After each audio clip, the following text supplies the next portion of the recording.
Sexta-feira, 22 de maio de 2015, está entrando no ar ao vivo para todo o Brasil, pela TV Câmara, pela Rádio Câmara, pelo portal da Câmara na internet, mais uma edição do Participação Popular.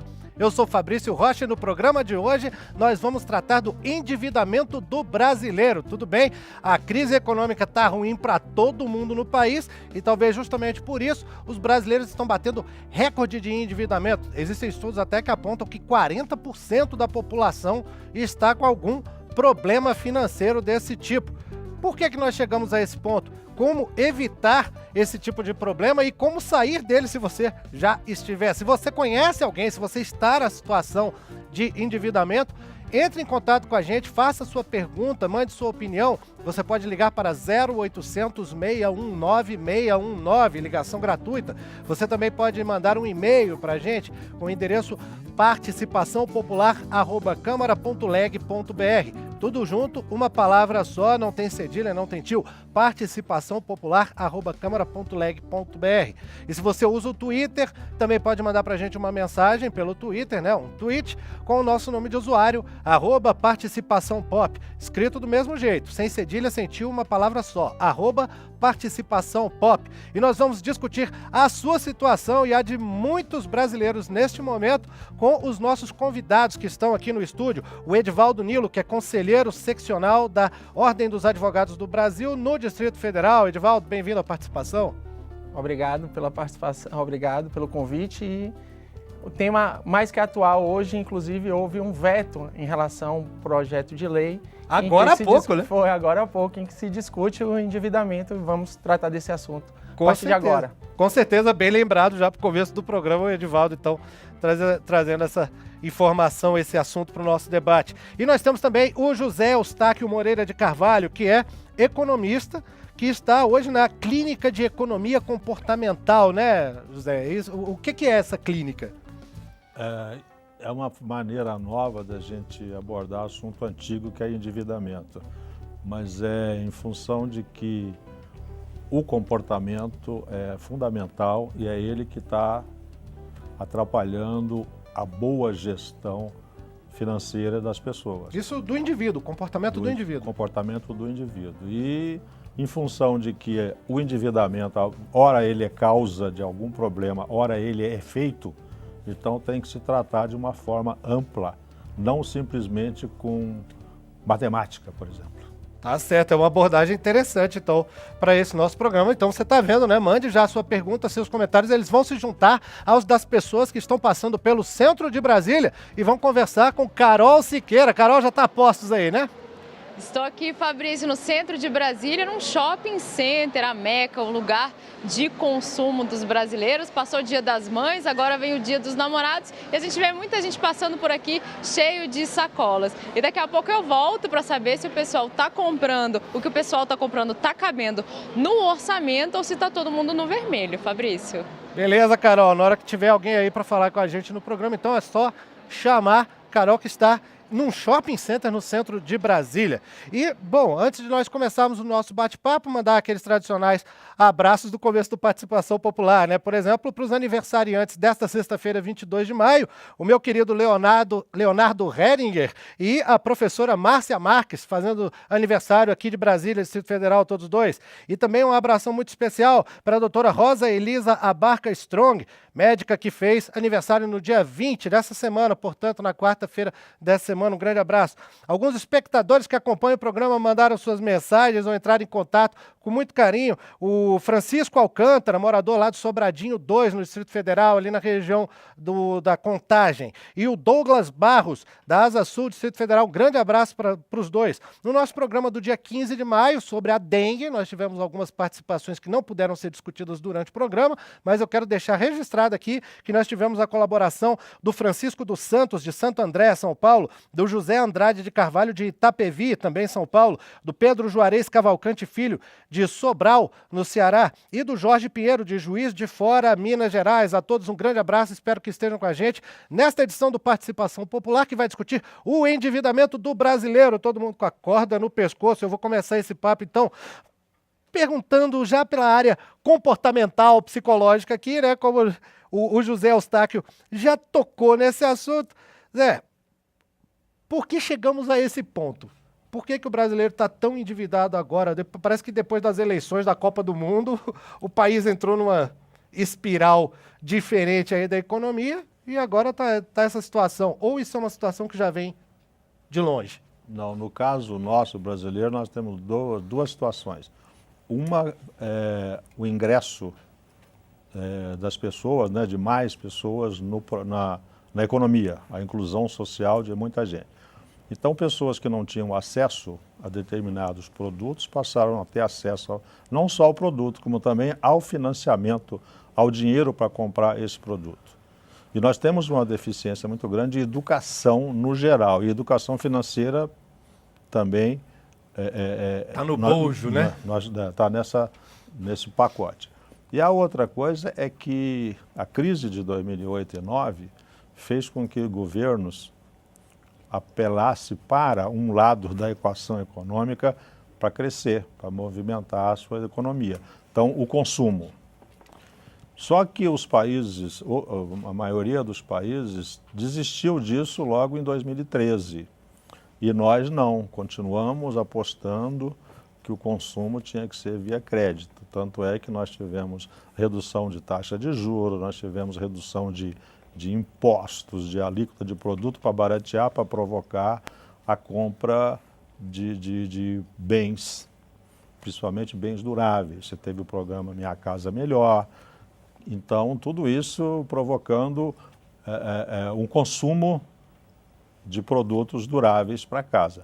E sem uma educação, sem uma base, e o mercado precisando vender, aí a gente teve um desequilíbrio.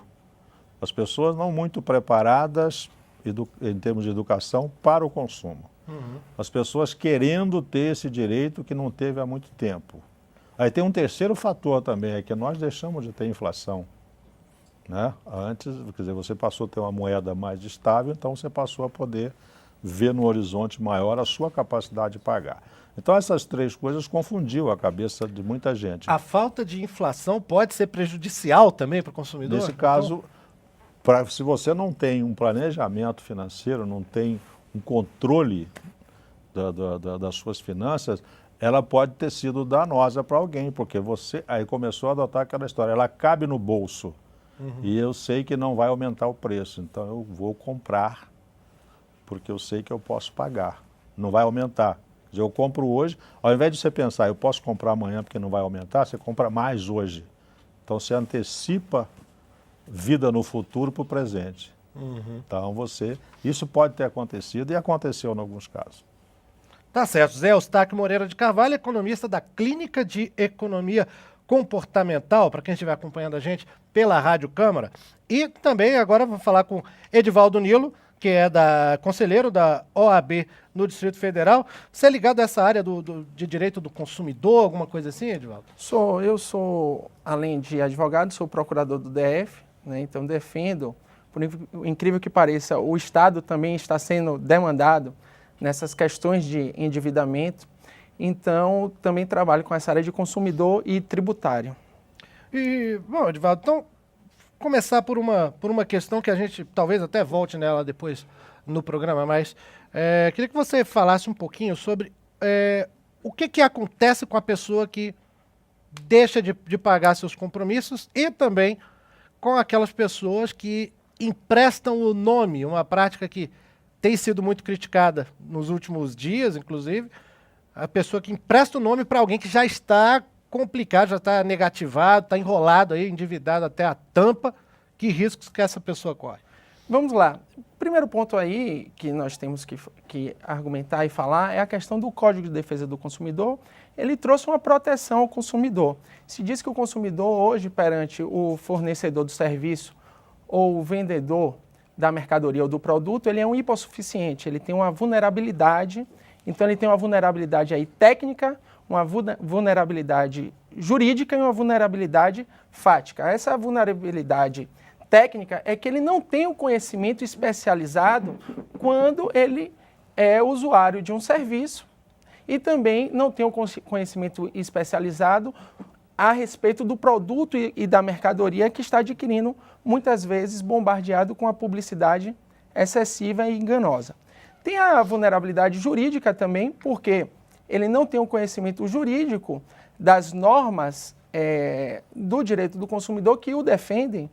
Não é? O Código de Defesa do Consumidor um código muito bom para a sociedade. E tem a FATCA, como o professor falou, a questão do endividamento ele não é só uma questão econômica e também uma questão puramente matemática, é uma questão psicológica, é uma questão também física, né? E o endividamento leva muitas vezes à depressão e possivelmente aqui nós três conhecemos diversos casos de suicídio também em razão de endividamento, que é uma das causas. Então, o que acontece? Então, o Código de Defesa do Consumidor protege o consumidor. E, nesse aspecto, se há uma diferenciação entre aquele que é o superendividado ativo e o superendividado passivo. O superendividado ativo é aquele que tem uma dívida e não tem condições de pagar por um acontecimento alheio, por exemplo, uma doença, uma incapacidade, um nascimento, né, uma morte. Então, esse superendividado ativo ele é protegido pela lei do direito, pelo Código de Defesa do Consumidor, porque ele tem a chamada boa-fé. Já o superendividado passivo é exatamente o caso que você abordou. Aquele que não tem condição de pagar a dívida e deliberadamente, conscientemente adquire mais dívida. E nesse ponto, a lei não protege esse que se utiliza da má-fé, que foi exatamente o caso da sua pergunta. Então, ele pode ser executado por essa dívida e isso pode acarretar diversas penalidades previstas em lei. E esse negócio de você emprestar o nome para os outros, hein? É uma questão complicada. Você emprestou para mim. Eu estou endividado até a tampa, mas você foi lá e falou, ele é meu amigo, vou lá e empresto para ele. O que pode acontecer com você? Ele aí está assumindo o risco. Esse empréstimo, não existe boa-fé na questão do empréstimo do nome. Então, nesse caso, você entra como fiador, né, oficialmente, ou outras formas? Não, existem diversos tipos de contrato. Né? Por exemplo, num contrato imobiliário, se pode entrar, tem a questão do fiador. Agora, nesse caso que você está falando, em que a pessoa já está com o nome, por exemplo, nessas entidades de crédito, tais como Serasa, SPC, e outro empresta o nome para que ele adquira maiores dívidas, e na verdade ele assume o risco, porque ele tem que ir ao local da instituição financeira para assumir esse compromisso, ele pode ser punível mediante lei, ter que pagar, assumir esse risco e pagar essa dívida. Vai para cadeia? Cadeia hoje é complicado. É meio mito, né? Não chega tanto, né? Por quê? Porque o Supremo Tribunal Federal ele decidiu que a prisão por dívida somente no caso de pensão alimentícia, né? Mas acarreta diversos outros tipos de problema para ele, né? Ele fica com o nome sujo, por exemplo, na praça e com dívidas contraídas que ele assumiu e que tem que pagar no futuro. Aí complica mais ainda, né? Tá aí o Edivaldo Nilo, conselheiro da Ordem dos Advogados do Brasil no Distrito Federal. Eu repito, para quem estiver acompanhando essa edição do Participação Popular ao vivo nesta sexta-feira, 22 de maio, nesse início de noite da sexta-feira, pode mandar perguntas, pode mandar comentários para a gente. É só ligar para 0800 619 619, é de graça. Mandar um e-mail para participaçãopopular@câmara.leg.br ou mandar uma mensagem via Twitter com o nosso nome de usuário, @participaçãopop. E nós já começamos o programa com algumas perguntas, por exemplo, a do Marcos Antônio Ferreira dos Santos, de São José do Rio Preto, São Paulo. Ele pergunta: o que fazer quando queremos negociar e o credor só parcela em até 3 ou 4 vezes, quando nós só podemos pagar em 10 ou mais parcelas? Zé, você tem como responder, porque nesse caso ele está querendo pagar mais prestações até do que é oferecido pelo credor. Primeiro, é possível fazer alguma coisa? Segundo, isso é recomendável? Parcelamento recomendável? Parcelar em mais certeza. tempo? Olha só, o problema do que a gente vê, sempre existe uma relação desigual. O credor é sempre mais forte que o devedor. Então, ele já está nessa condição de desigualdade. Então, o que se recomenda? Para ser 3, 4, 1, 2, 20 parcelas, é preciso que o credor tenha confiança, acredite realmente na proposta que ele vai receber o dinheiro. Porque eu não conheço nenhum credor que não tem interesse em receber o que lhe deve. Então, o que acontece é que as pessoas muitas vezes não estão conscientes, não têm um levantamento preciso do que ela deve, não tem um projeto, um programa de pagamentos. Então, ele chega em condição de maior desigualdade, que já tem a relação que é enfraquecida. O meu credor é mais forte que eu. Você imagina num banco.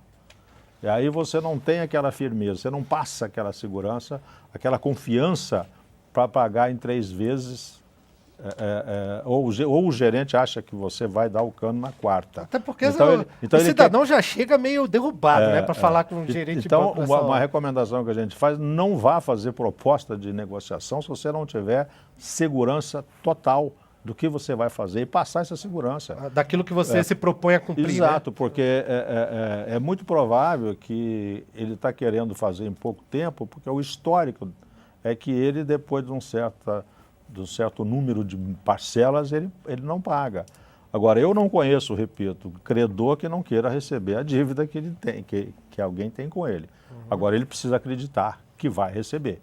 E aí ele pode, como se tem muitos casos de baixar o valor da dívida e parcelar em mais vezes, porque o que interessa é receber, não é ficar discutindo, porque não resolve, a discussão não vai levar a nada. Mas do ponto de vista do devedor, isso aí é o que se chama rolar a dívida, não é? Isso. Mesmo que não seja necessário pegar um outro empréstimo, mas é uma forma de rolar a dívida. Isso pode complicar a situação de quem já está com dificuldade para fazer um planejamento financeiro? Ou é uma forma recomendável? A forma de parcelar a dívida que está acumulada, ela é perfeita. O que acontece é o seguinte, você tem que saber as condições que você está fazendo isso.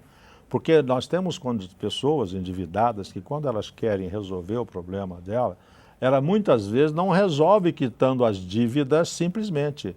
Porque com o dinheiro que ela tem, na maioria das vezes não tem, muitas pessoas conseguem resolver isso fazendo uma nova dívida a um custo mais baixo em um prazo maior. Porque isso a gente chama de mudar o perfil da dívida. Eu tinha uma dívida de 12 parcelas, que era 5% ao mês, eu fiz uma de 24 a 1% ao mês. Então não tem problema. Nesse caso é uma vantagem. Exatamente. Eu diminuí uma coisa que estava me apertando a situação financeira em 12 meses a uma prestação muito mais alta e agora eu passo para 24 meses a uma prestação menor. E me livrei disso. Agora é preciso que você tenha esse plano para fazer. Porque é muito comum as pessoas não terem ideia de quando começou o problema financeiro. Já é um problema terrível. E outras não têm um planejamento para pagar, ou então nem conhece qual é a situação real Então, se você chegar para fazer uma negociação sem ter isso já certinho, mostrar, é a hora de abrir o coração, velho. Para renegociar a dívida, se você não tem poder de fogo, é como você comprar... Você tem que chegar com uma proposta séria ali. É como você comprar a prazo no cartão, cheque ou cartão de débito ou dinheiro. Dinheiro na mão para pagar uma depois da outra, você vai fazer melhor negócio, com certeza. Renegociar com proposta clara, confiável, factível. Com certeza, exato. Porque quem está negociando com você do outro lado, ele sabe da sua situação. Ele está mais interessado em saber se você vai cumprir, se te confia de novo, do que em saber o resto, porque ele já sabe se você está com problema com ele. Certo, Zé? Eu queria comentar, porque na parte do direito, a pergunta do participante tocou no ponto fundamental, que é o dever de renegociação. O que acontece? Essa renegociação, de acordo com o direito, o nosso Código de Defesa do Consumidor e projetos de lei que tramitam na casa, tem um projeto de lei do senador José Sarney que tramita na casa hoje e eu vejo com bons olhos e tem boa chance de aprovação, traz esse direito do usuário do serviço ou do comprador da mercadoria de renegociar. Agora, passa esse direito pelaquilo que a gente acabou de falar, a questão da boa-fé. A questão da boa-fé. E isso vai ser discutido no processo, se isso for levado a um processo. Isso pode se iniciar no PROCON, uma discussão de renegociação no PROCON, e isso pode virar um processo judicial ou não. Antes do PROCON mesmo, pode ser pela via administrativa, vamos dizer, a pessoa procurar o gerente da loja, né, diretamente. E aí vai ser discutido o quê? Se essa pessoa assumiu essa dívida com intenção de não pagar, porque nós sabemos que muitas pessoas assumem diversos tipos de dívida e sabem da sua condição que ela não terá como quitar essa dívida, ou se acontecer algum caso, um motivo aleatório, alheio àquela situação que não existia antes, como eu já disse aqui alguns exemplos, uma doença na família, mudança de emprego. Mudança de emprego, a questão do desemprego é um motivo fundamental que a jurisprudência já vem adotando, a questão do nascimento de um filho, e a partir desse momento em que se verifica que há a chamada boa-fé objetiva, existe a possibilidade e há o dever de renegociação, principalmente da questão dos juros, que são exorbitantes, no que se refere principalmente, e aqui o professor deve salientar também, ao cheque especial e ao cartão de crédito. Tá certo, Edivaldo Nilo, da OAB do Distrito Federal. Vamos ao centro de Brasília com a Carol Siqueira. Oi, Fabrício, eu tô aqui com uma xará minha, a Ana Caroline, o meu nome é Ana Caroline, e ela veio às compras aqui nesta sexta-feira. Ana Caroline, tudo que você comprou, você precisava? Talvez, mas sinceramente tem excesso, algumas coisas é excessiva, é por mania, compulsão mesmo, viu? Mas o que você compra ainda cabe no seu orçamento? Pelo menos isso, eu compro sempre dentro do previsto para o mês, não gosto de me endividar. Eu uso pouco cartão de crédito, gosto de comprar à vista, raras exceções. Você parcela muita coisa? Muito raramente parcelo, só quando não tem juros, que aí eu acho que o dinheiro na minha conta vai ficar rendendo um pouquinho mais, aí eu parcelo. No geral, eu compro mais à vista. Então, você se considera uma consumidora responsável? Talvez. Sou responsável, pelo menos não me endivido com o que eu não posso pagar, pelo menos isso. Mas compro coisa que não preciso às vezes, isso infelizmente é o meu defeito. Obrigada pela sua participação, Ana Carolina. Mas se está cabendo no orçamento, Fabrício, talvez não tenha que ter tanta culpa assim, né? É o que nós vamos discutir aqui. Eu agradecer as Caróis, as duas aí, você e a sua xará, pela participação. Vou passar isso para o Zé Eustáquio. Esse aí é um modelo de consumidor consciente. Ela sabe que de vez em quando excede, mas... Esse tipo de consumidor é que justifica, por exemplo, essa história da economia comportamental, que é antiga, do início da década de 70, me ficou mais forte a partir de um prêmio Nobel em 2002. Porque as pessoas, elas têm comportamentos compulsivos ou não. Existe hoje até uma doença chamada oneomania, que é a compulsão por compra. Oneomania? É o vício de comprar. Você compra para atender a um vício, não porque você precisa. E às vezes é a mesma coisa que você fumar ou beber. Acaba o efeito da nicotina, você quer outro cigarro. Acaba o efeito da bebida, você quer outra bebida. E aí acontece com compra.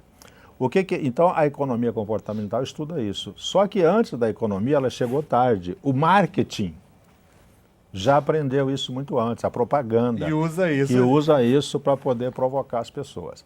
E aí vem o lado psicológico, o lado do comportamento. Todos nós somos consumistas por natureza. A gente tem que tomar cuidado para não ter compulsão por compra. Comprar sem precisar. Então, o que acontece? Às vezes, você tem que ter um controle muito grande, porque se você for analisar desse ponto de vista, o que é gostoso na relação de compra é quando você vê uma coisa que você não precisa, e você tem desejo, você tem vontade de comprar. Isso é que é bom. Você comprar o arroz e o feijão, não tem a menor graça. Ele vai te atender uma necessidade. Você comprar um automóvel ou uma condução para você ir para o trabalho, é comum, você precisa dela. Agora, você comprar o automóvel, aquele carro, aí já é o problema do comportamento, são outras motivações que você compra. E essa é que dá prazer, e é essa do desnecessário. Essa que pode passar do limite também. Exatamente, do impulso. E aí, quando você está num shopping nessa situação, é o paraíso. Tem aquelas pessoas que oferecem o cartão na entrada, né? O senhor já tem cartão da loja tal? Não, o senhor já tem da outra?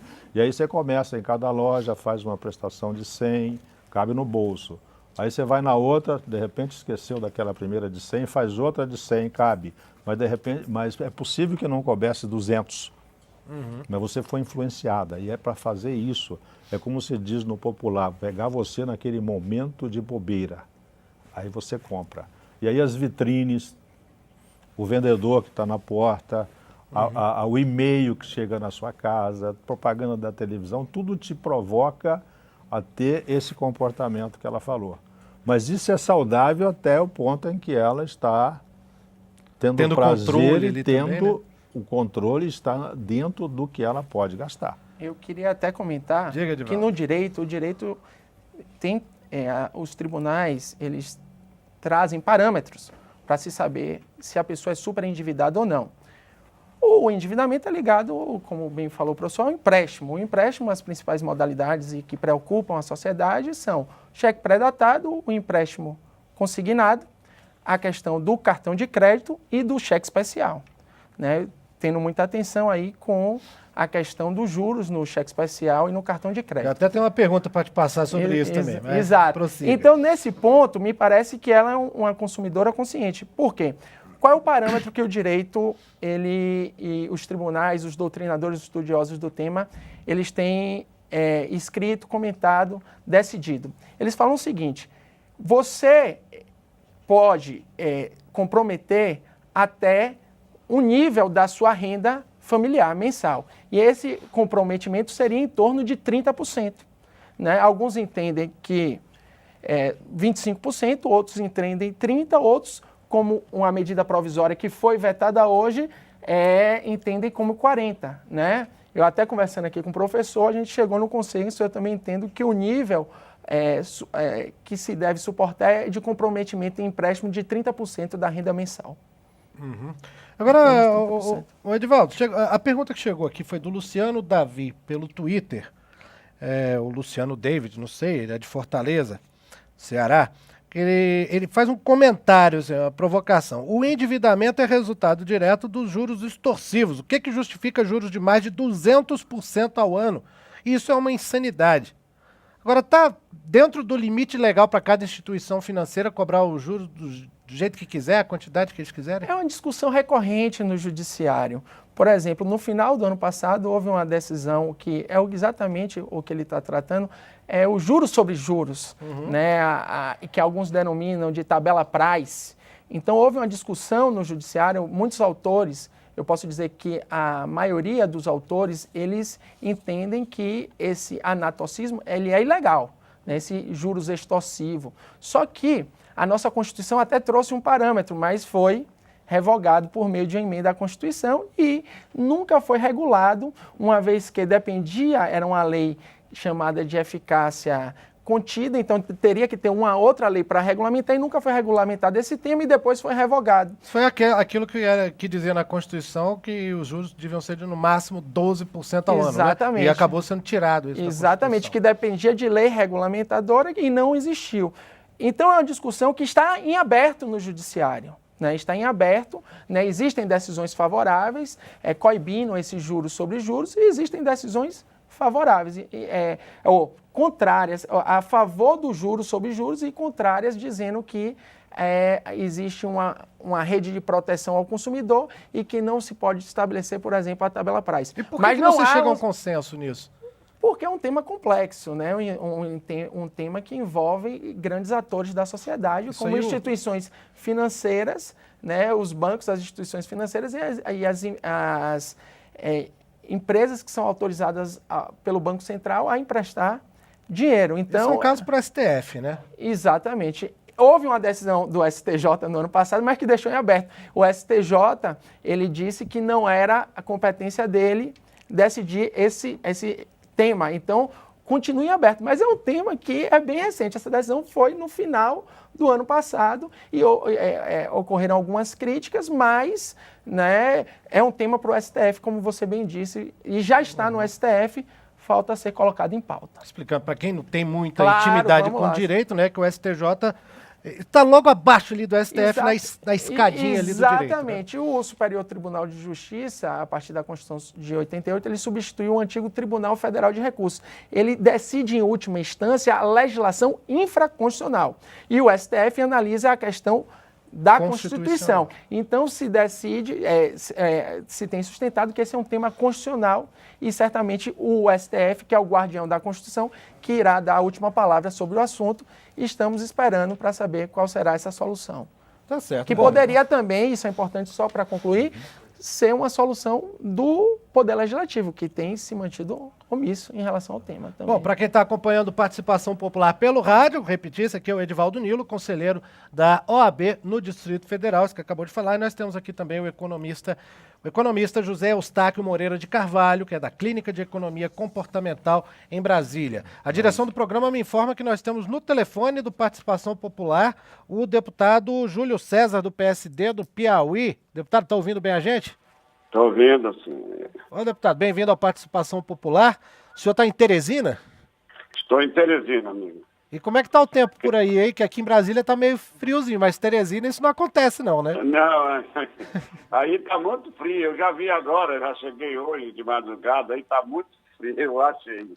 Tá muito agradável. Para quem é de Teresina... Tá falando? Fabrício aqui. Ou não, Fabrício? Para quem é de Teresina, esse clima de Brasília agora já tá um frio terrível. Tá. Mas, deputado, Aí. o senhor foi relator de um projeto de lei na Comissão de Finanças e Tributação que estabelecia um limite de até 30% da renda para o brasileiro se endividar, né? Ele não poderia passar mais do que isso. E o senhor votou contra esse projeto no seu relatório, não foi? Eu votei contra porque já existe. Já estamos no ar, não? Já estamos no ar, tá valendo. Porque existe já várias normas que visam a mesma coisa. O limite, por exemplo, de 30% como margem consignada já é disciplinado pela lei número 10.820 de 2003 e no artigo 2º, parágrafo 2º. E também no decreto 6.386. Então, já existe dispositivo legal disciplinando esse limite de 30% da margem consignável para empréstimo a servidor ou aposentado. Até porque, também outro dos motivos que eu votei, porque no projeto de atualização do Código de Defesa do Consumidor, que se encontra, na época encontrava, não sei se já foi concluído, no Senado, esse parecer meu é de 2013, já previa também nesse projeto de atualização a mesma matéria. Então, por toda a legislação que já disciplina a consignação de 30% para servidor ou aposentado, e também do projeto de atualização do Código de Defesa do Consumidor, além do PL 283 de 2003, de 2012, melhor dizendo, que disciplina o crédito ao consumidor e previne o superendividamento.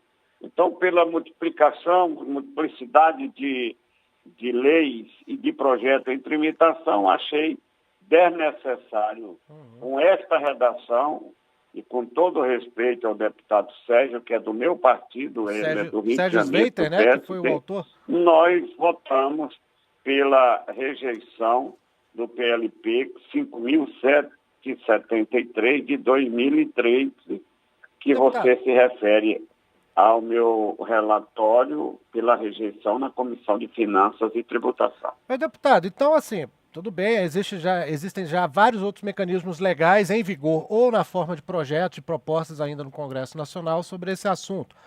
Mas aí vem uma pergunta. Cabe realmente ao Estado estabelecer esse limite de endividamento do indivíduo ali, do cidadão, ou seria mais correto, talvez, regulamentar melhor o funcionamento, as regras para as instituições financeiras, nesse caso, em relação aos juros ou às garantias que são tomadas para dar um empréstimo para alguém, principalmente nesses casos assim, da pessoa já está endividada, já está negativada, e mesmo assim ter acesso ao crédito. Seria possível regulamentar isso ou faz sentido seria possível. regulamentar o cidadão? Agora, esse eu tenho debatido muito com a direção do Banco Central. Isso é papel muito mais dos bancos centrais dos países mais desenvolvidos do mundo, que tem um cadastro positivo.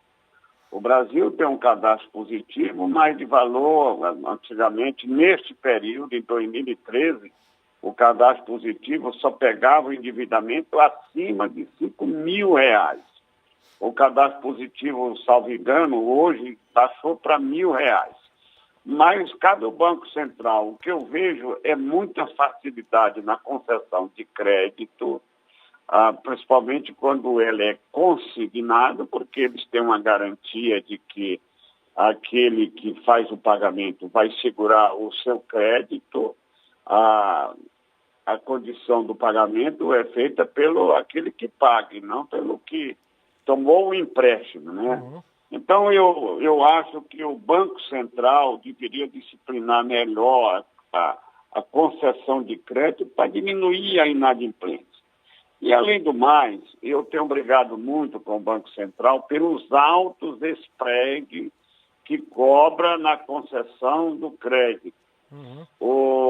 Para traduzir, deputado, vamos traduzir o spread aí, porque nem todo mundo conhece, é uma linguagem bem econômica mesmo de banco. É aquela taxa a mais cobrada pelo banco, já considerando que vai ter gente que não vai pagar, né? O spread é a diferença entre o juro, é a diferença do crédito, que o banco consegue que ele empresta, entendeu? Uhum. Por exemplo, o Banco do Brasil, ele conseguiu uma linha de crédito a um custo de 10%, por exemplo, e ele empresta consignado por 20%. Uhum. Essa diferença entre 10 e 20 é o que ele chama de spread. Uhum. Agora, na concessão do spread, o Brasil tem os maiores spreads do mundo, porque além deles cobrarem uma taxa significativa de inadimplência, ele já embute no custo do dinheiro uma eventual inadimplência. Uhum. Ele já é embutido, os bancos já embutem. Além do mais, eles cobram uma taxa de administração elevadíssima. Então, eu tenho combatido muito, eu acho que o Banco Central tem que controlar o crédito em todos os níveis e de qualquer valor para diminuir o custo da concessão do crédito e a segurança e a diminuição da inadimplência. Hoje, por exemplo, com esta crise que nós estamos vivendo, com o aumento dos juros, com a redução da disponibilidade do crédito, e tem diminuído a concessão, pela redução também do crédito dos bancos oficiais, cada dia mais diminui, do Banco do Brasil, principalmente da Caixa, para os programas sociais do governo. Isso tem contribuído para ter uma retração na concessão dos créditos. Mas a questão é a facilidade que se tem no Brasil de conceder o crédito sem avaliar profundamente a condição daquele que está tomando, se tem capacidade de pagar, mesmo consignado. Tem consumidor que toma um crédito consignado no banco, pega no outro, e às vezes envolve até o valor total do seu salário e não os 30%, como já é disciplinado, inclusive, no crédito para os pensionistas do INSS. Aí não tem jeito, e né, outras deputado? legislações. Mas, deputado, Então, em olha só. relação ao projeto que eu dei o parecer contra, é porque já há disciplinamento de outras leis sobre o mesmo assunto. E há uma atualização do Código de Defesa do Consumidor, que na época tramitava no Senado, eu não tenho essa informação, se já foi concluída a tramitação, que disciplina perfeitamente a concessão do crédito consignado e evita o superendividamento daquele que está tomando esse dinheiro emprestado. Deputado, olha só, o advogado aqui que é procurador, né, do procurador aqui no Distrito Federal, o Edivaldo Nilo, que está com a gente, pediu para questionar alguma coisa aí para o senhor. Diga, primeiro, cumprimentar o deputado, né, o deputado de uma terra que chega aqui em Brasília e sempre passa em primeiro nos vestibulares mais difíceis e nos concursos públicos, né, que é o Piauí. A questão, deputado, dos juros sobre juros. Nós estávamos comentando aqui que a Constituição de 88, a originária, trouxe um regramento para tentar coibir esses juros sobre juros. E o STF entendia que, na verdade, era uma norma de eficácia limitada que dependia de uma regulamentação. Pelo que o senhor falou aí, o senhor me parece que é favorável a essa regulamentação pelo Banco Central. Mas eu queria saber como estão os projetos de lei que caminham aqui dentro da casa para tentar regulamentar principalmente a questão dos juros do cheque especial e dos juros da dívida de cartão de crédito. Bom, eu não... Vocês me passaram essa pauta, chegou às minhas mãos ontem. E ontem mesmo eu cheguei... Eu acho que você passou para o meu gabinete, eu estava viajando. Eu não tive tempo de fazer um levantamento de todos os projetos sobre a matéria. Mas do que o senhor ouve falar, deputado, já está valendo. O que o senhor ouviu falar, está valendo. O que eu tenho acompanhado e tenho discutido muito lá na Comissão de Finanças com os diretores do Banco Central são as facilidades que o sistema financeiro tem de concessão de crédito. Esse aqui, nós estamos falando do crédito consignado. Mas eu botaria outros tipos de crédito que ele não avalia a capacidade de pagamento do devedor. O que eu quero é o que existe em muitos países do mundo, é a existência do cadastro positivo de todo brasileiro que queira se endividar. Que o Banco Central se credencie a dar informação para o banco do sistema financeiro, aquele que está dando o empréstimo, a real situação do endividamento daquele que está tomando o empréstimo. Porque não existe controle. Tem gente que toma empréstimo, eu já vi vários funcionários públicos, deve 30% para um banco, 30%. No fim do mês ele não recebe nada. É tudo consignado, ele fica doido. Então, precisa ter uma atualização até para ajudar o sistema financeiro. E só quem tem poder de ter essa triagem é o Banco Central do Brasil, através desse cadastro positivo que nós estamos lutando há muito tempo para que seja instituído no Brasil e facilitar a concessão de crédito em todos os níveis. Em todos os níveis. Deputado. Do grande, do mega empresário, até aquele pequeno funcionário aposentado, aquele que é aposentado do Fundo Rural, que recebe o salário mínimo, que não ultrapassa aquele limite de segurança para comprometer, inclusive, o seu sustento pessoal, das suas dívidas, no mínimo aqui que ele precisa para sobreviver com dignidade. Deputado, a gente já vai ter que passar lá para o centro de Brasília com a Carol Siqueira. Eu quero agradecer ao senhor por ter nos atendido aí, por ter contribuído para a participação popular ao vivo de Teresina, do Piauí. Muito obrigado, grande abraço para o senhor. Eu quero cumprimentar aí os outros que foram os advogados, os tributaristas que participaram desse debate. E vamos nos aprofundar neste tema, uma vez que cada dia mais as famílias brasileiras se endividam por falta de controle na concessão do crédito, principalmente o consignado para os aposentados ou os empregados públicos de todo o Brasil. Muito obrigado e boa tarde.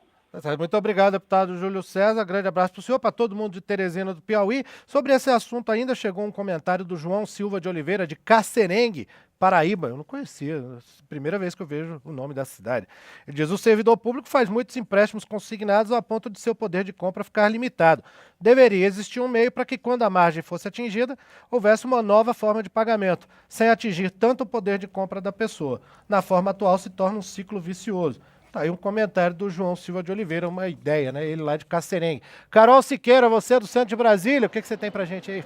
Oi, Fabrício. Agora eu tô com a Raquel, que me contou que teve que pisar no freio nas compras para pagar a faculdade e um carro aí que ela comprou parcelado naquele modelo a perder de vista, que a gente conhece muito bem. Como é que estão suas finanças agora, Raquel?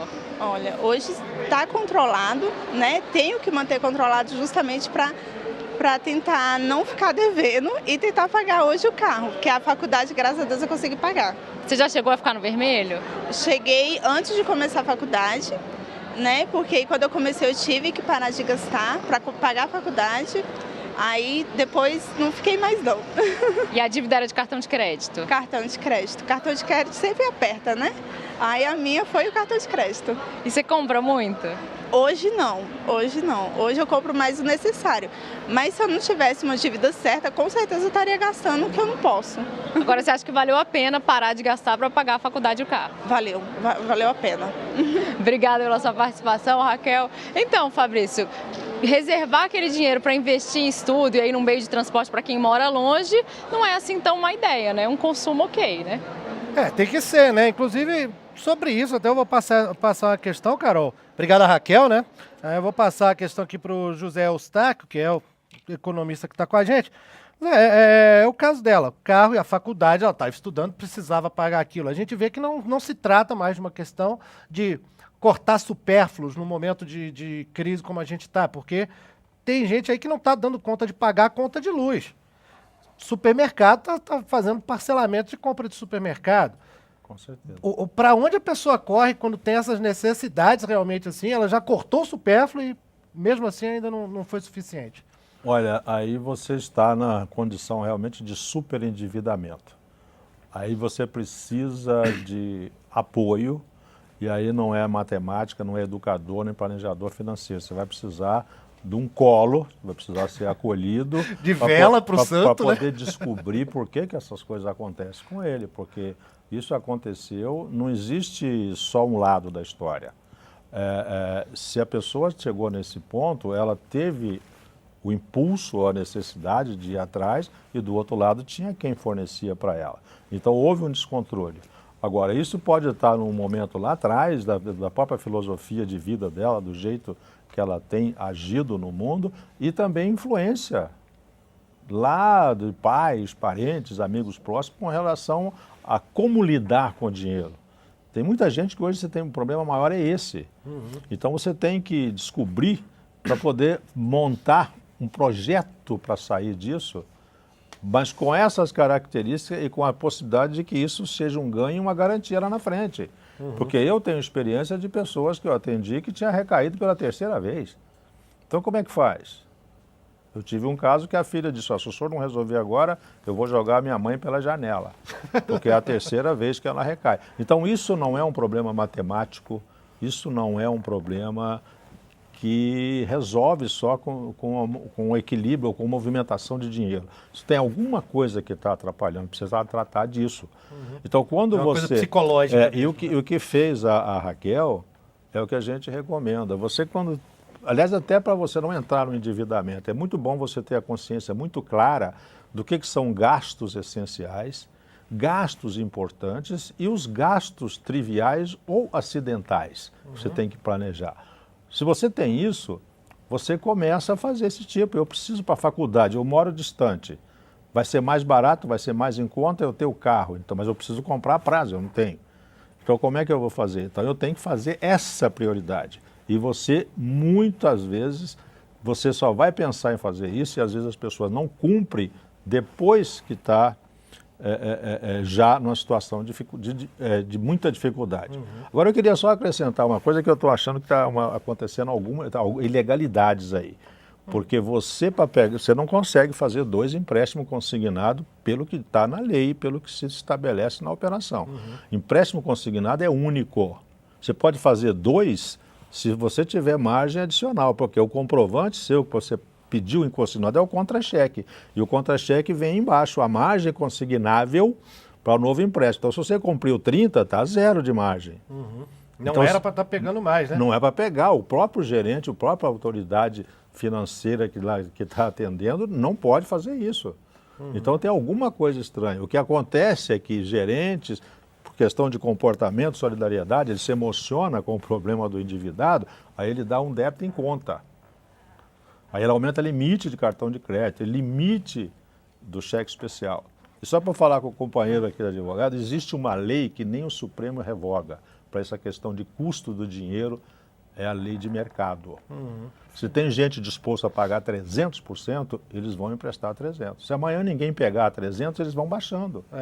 Então é lei de mercado, essa não dá para revogar, como a lei da oferta e da procura. Eu vou até perguntar, Edivaldo. Eu falar sobre empréstimo, aproveitar, Fabrício. Não, eu quero te perguntar um negócio sobre as financeiras que fazem empréstimo para negativado. A gente vê muito anúncio aí, né? Tem várias empresas que fazem isso.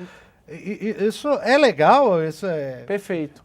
Antes, só falar aí do comentário, né, em cima do comentário do participante anterior e do comentário do professor, eu também sou a favor da lei de mercado, né? Agora, a questão jurídica, eu só posicionei em relação à nossa, como se anda hoje. Então, hoje não temos lei regulando essa questão dos juros sobre juros. E do empréstimo consignado, como bem frisou o deputado e frisou o professor Zé, né, já na intimidade, como você bem falou, Zé Eustáquio, o que acontece? Existem leis hoje protegendo. Então, temos a lei do regime de benefício previdenciário, que limita, por exemplo, aquele que recebe pensão por morte a 30%.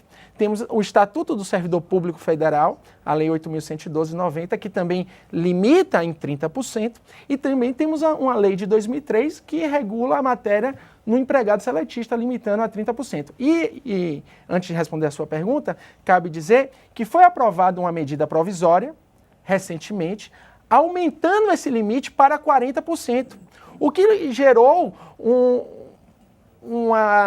como eu vou dizer, a sociedade se posicionou contra. Por exemplo, a Terceira Câmara Superior do Ministério Público Federal, as defensorias públicas, que hoje é até o Dia do Defensor, parabenizando aí o defensor público. Parabéns, né? A todos os defensores públicos. E as associações de PROCON, né, de proteção ao consumidor, elas se posicionaram totalmente contra esse aumento de 30% para 40%.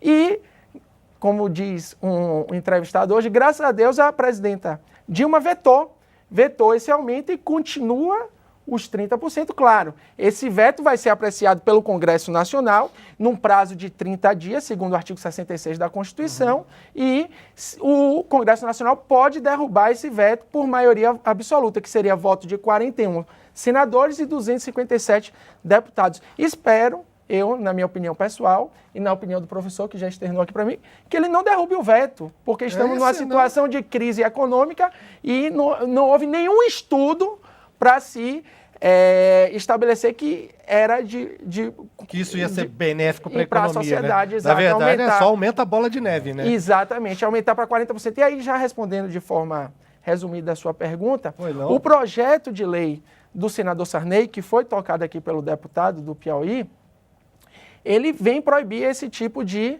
Hoje é permitido, né? A instituição financeira ela pode emprestar, se ela quiser, conforme a lei do mercado, para pessoas que estão negativadas. Ela assume o risco. Agora, o que esse projeto de lei ele vem e traz benefícios para a sociedade é a questão da transparência e de uma publicidade maior dos empréstimos, né? Regulando, por exemplo, que não pode se fazer publicidade dizendo que é crédito zero, né? Crédito gratuito, porque não existe isso, isso é uma propaganda enganosa. E o projeto de lei do senador Sarney vem coibir essas questões e trazer maior transparência. Por exemplo, estabelecer literalmente que a pessoa pode quitar sua dívida antecipadamente, que é uma discussão que até hoje existe no judiciário. Muitas vezes não tem redução de juros, até, né? A Exatamente. pessoa se propõe a antecipar a dívida e não tem redução de juros. Ainda do ponto de vista legal, Fabrício, só o seguinte, nós já tivemos há 2 anos atrás uma redução de juros por decreto. Sim. Ele, quando voltou, ele voltou muito mais caro do que era antes.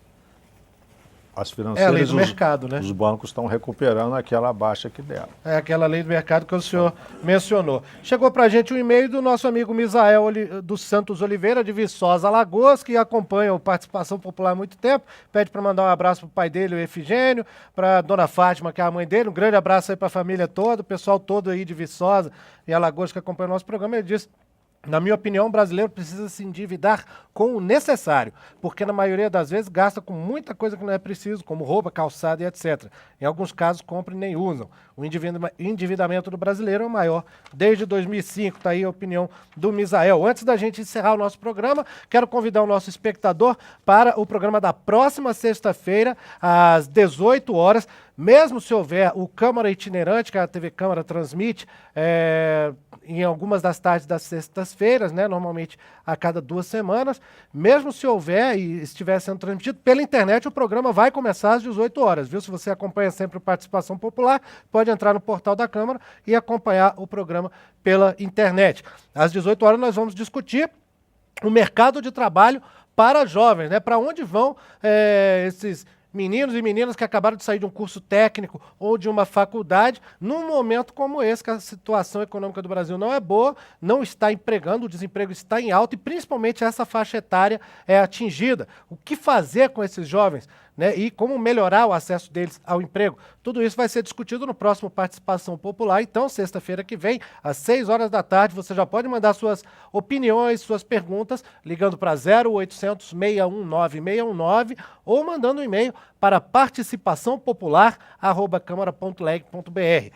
Vamos acabando esse programa de hoje sobre o endividamento do brasileiro. Quero fazer um agradecimento aqui ao Edivaldo Nilo, conselheiro seccional da Ordem dos Advogados do Brasil no Distrito Federal. Edivaldo, obrigado por ter vindo. Quero agradecer o convite e deixar aqui duas preocupações, né? Que a questão que o Congresso mantém o veto da presidenta Dilma, né? Que não haja esse aumento do empréstimo consignado de 30% para 40% e que o Congresso se preocupe com essa atualização do Código de Defesa do Consumidor, que vem exatamente coibir o que o Misael acabou de falar. Porque hoje a questão principal também é da publicidade, tornando produtos que não são essenciais em essenciais. Tem que tornar a publicidade responsável. Exato, principalmente a questão da publicidade em relação ao consumo infantil. E aos créditos também, né? A tomada Exato. de crédito. Agradecimento, então, Edivaldo, e ao José Eustáquio Moreira de Carvalho, economista da Clínica de Economia Comportamental do Distrito Federal. José Eustáquio, muito obrigado. Obrigado a você, Fabrício, e uma alerta que consumir é saudável, mas a gente tem que ter a consciência do tamanho da nossa disponibilidade, da facilidade ou dificuldade desse recurso que está disponível, crescer ou não crescer. No caso do servidor público é terrível. Então, muito obrigado e estamos à disposição para o que você precisar nessa linha de trabalho. Maravilha, Zé. Muito obrigado a vocês dois e obrigado a você que nos acompanhou nessa edição do Participação Popular. Um grande abraço. Eu sou Fabrício Rocha. A gente se fala, a gente se vê. Tchau.